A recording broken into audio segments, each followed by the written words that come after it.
Hello, this is Michael with Poking Leviathan, and I want to talk to you today about the minimum wage and supply and demand and how those two interrelate. Barack Obama is running around the country saying he wants a $10 minimum wage. It's getting a lot of popularity to a lot of people because they think in terms, hey, I'm going to get a raise. People are going to make more money. Hey, isn't that a great thing? It's good. Minimum wage is $7.50 an hour right now. That's $300 a week. You know, if we raise it up to $10, people making $400 a week. Isn't it better? It's basic math. Come on. Can't you see that? It's not basic math because this does not take into consideration human behavior and human action. And that's where the supply and demand principle comes in. Supply and demand is the basic principle that governs all economic activity. Everything that we do, from our work to the prices that we pay at the store for the products and services that we enjoy. Now, the first thing in the supply and demand curve is the supply curve.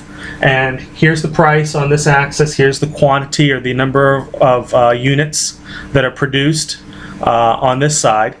And so it's an upward curve. It's an upward line like this, okay?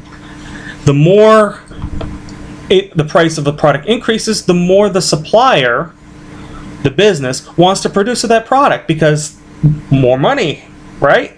You make more of it at a higher price, you're making more money. So they want to do that. But they don't act independently. There's also a demand curve. You as the consumer are going to determine what price you're willing to pay for that product. You're not going to pay a higher price for a product than you feel is fair. So as the price of the product goes down, so does the demand in terms of its increase. More people want it at a lower price. More people are willing to pay at a lower price.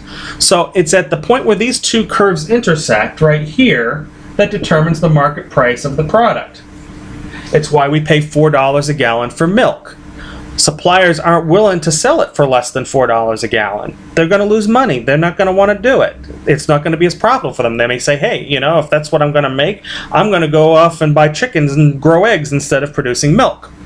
The consumer's saying, look, you know, I got other bills to pay. I'm not willing to pay more than $4 a gallon for milk. So the market price for milk is $4 a gallon. Now, sometimes government gets involved into the economy and they mess things up big time, okay? And there are two ways that they really do this a lot. The first is to artificially cap the price of a product. They could say it's a necessity, we need to have it, so we're going to say that you as the producer cannot charge more than a certain dollar amount, more than a certain price for the product. And the result of that, unfortunately, is a shortage, okay? Because the demand for the product is up here, but the supplier is not going to produce as much of it because it's not as profitable, okay? So the market price is here. They're artificially saying the price is going to be here, so there's going to be a shortage of the product. Have we seen that? Yeah, we did. In the 1970s, the government responded to the Arab oil crisis when the Arabs were trying to squeeze us by reducing the supply of oil. They said, look, we need money, we need gas, it's a part of our national economy, it's not fair for companies to gouge people and charge high prices for it, so we're going to put a cap on the price of gas. And what did we see? You can Google it. It's simple. We ran out of gas. There was a shortage, and so people were lined up at the gas stations waiting to get their gas, and there was a big sign hanging outside that says, we're out of gas, come back tomorrow. Hopefully there'll be some gas, or come back next week, whenever. So there could be a run on the product as a result of a shortage. The other thing that can happen with a shortage is rationing, and we do see that a little bit in the free market, and there's, you know, other things at play here as well. But, you know, you go into the grocery store around Thanksgiving time, they want you to come in and shop at their store and spend all your money for Thanksgiving there buying other regularly priced products, so they'll put something at a lower price to try and get you in. They may even take a loss on the item because they know they're going to get you to buy other things. So like at Thanksgiving, they may say buy turkeys at 19 cents a pound, but we're going to limit it to a family, or two to a customer. Now, we all, of course, try to get around that. We'll go in several times during the day, or, you know, we'll split up the family and get 4 turkeys instead of 2. But rationing is one response to a shortage. So when government gets involved and sets the price too low, there are negative effects on the economy. There's negative effects on that particular product. What about an increase in the price? What if the government came in and artificially inflated the price of a product?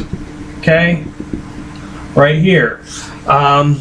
Let's say they want to put a tax, a very high tax on a particular product. What is that going to do to the sales of that product? Well, there's going to be a surplus. You see here that the supply of the product is higher than the demand for the product at that price. So there's more quantity available of that product than there is people willing to buy it. We saw that again when government put a tax on yachts. They said, we want rich people to pay more, so let's tax yachts. Well, rich people said, I got better things to do with my money rather than give it to the government, so I'm going to go do something else with it. People who were shipbuilders, people who made the yachts, were losing their jobs because there was no more demand for the product. There was a surplus. We have more yachts than we have need for you to build them. People who rented yachts, were losing out as well. So there was a negative effect by artificially inflating the price of the product as well. So you're saying, what does this have to do with labor? Okay, understand that we think in terms of ourselves as consumers and the business as the suppliers. So we always act in our own self-interest when we're buying a product like milk, eggs, meat, gasoline, when we're renting a home or buying a car. And so we're acting as the consumer, and we're setting a lower price on that product for ourselves based upon the supply and demand curve. And of course, it should meet at a nice equilibrium price where we both feel like we're better off for that exchange, that we're getting a fair price for our product. With labor, it's just the opposite. With labor, you switch it. It's still supply and demand, but the consumer of the product is the business. They're on the demand part of the curve, and you, as the laborer, are on the supply part of the curve. You're the one that's providing the labor, and the business is the one that's demanding it. And again, there has to be an equilibrium price, someplace where there's mutual satisfaction on both sides. If the business wants to put the price of labor too low, I've heard it said, that if we just got rid of the minimum wage, that all businesses would charge, would pay us 25 cents an hour and would all be starving. But that's not true, because there's not a whole lot of people willing to work for 25 cents an hour. Okay? The supply part of the curve is going to be down here. Yeah, there'll be some who will say, yeah, I'll work for 25 cents an hour, but not enough to meet the demand for the labor at that price. Okay? So there needs to be that equilibrium price. In fact, Switzerland doesn't have a minimum wage, and they have the highest average income in all of Europe without a minimum wage. So it does work. The system does work that way. Now, what happens if we come in and we artificially inflate the wage and say that you have to pay this much to your workers in order for you to be legal? Well, what's the business to do? Okay? Again, just as too low a wage is going to create a shortage of workers, too high a wage is going to create a surplus of workers. There's going to be more people looking for work at that wage than there are employers willing to pay it. It's simple economics. It's basic. It's not manipulative or anything. It's basic economics. If it's too high, there's going to be a surplus. People will lose their jobs, or people will not be hired. It's not rocket science. It's basic. So when the government comes in and says that the price you have to pay is worth more than the labor is worth to the employer, you're not going to get a job. Now, we understand that employers are looking at a number of different things in order to make hiring decisions. They're looking for people with the best skills and talents, people with the most experience, people with the best education, people who are going to be the most productive. These are the ones that they're going to want to hire. The people who are going to be left out, the people who are going to be let go or not hired, are those that are low skills, low talent, low education, low productivity, low experience. They're the ones that are going to be let go. So the minimum wage is not a transfer of wealth from the rich corporations to the poor. It's going to be a transfer of wealth from the very poorest to the slightly less poor, because they're the ones that are going to be making up the difference. Employers determine their labor based upon a percentage of top-line revenue.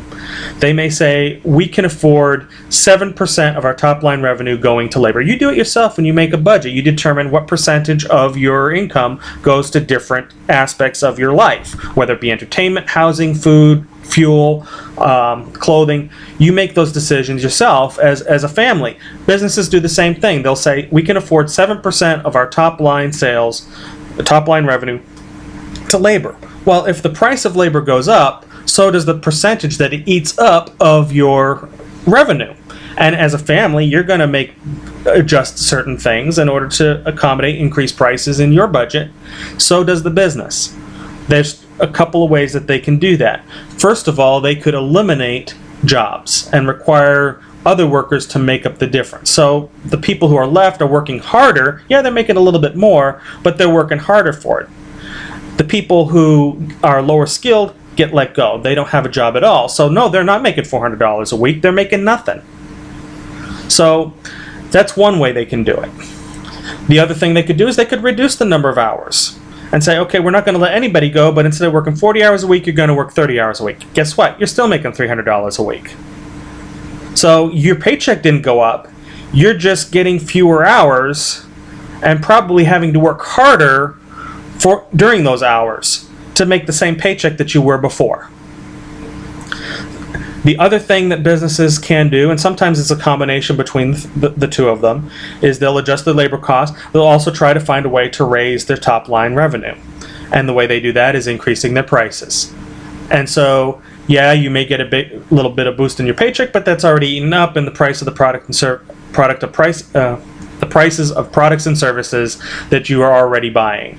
So now when you go to the grocery store, instead of a $100 a week grocery bill, it's a $120 a week grocery bill, because they also have to pay increased labor costs as well.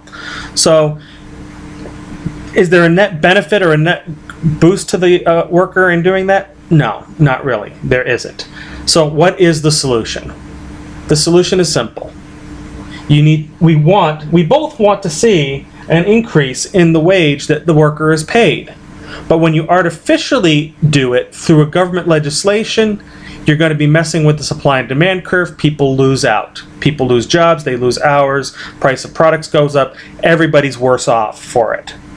But what is a way that can be better off for everybody? Simple.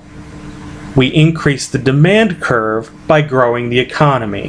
When we grow the economy, there's more demand for workers, and so the demand curve becomes like this instead of this. And so where the demand curve then intersects the supply curve, we're hiring more workers at a higher price. People are getting jobs, there's less unemployment, and the people who do have jobs are making more money doing it by growing the economy.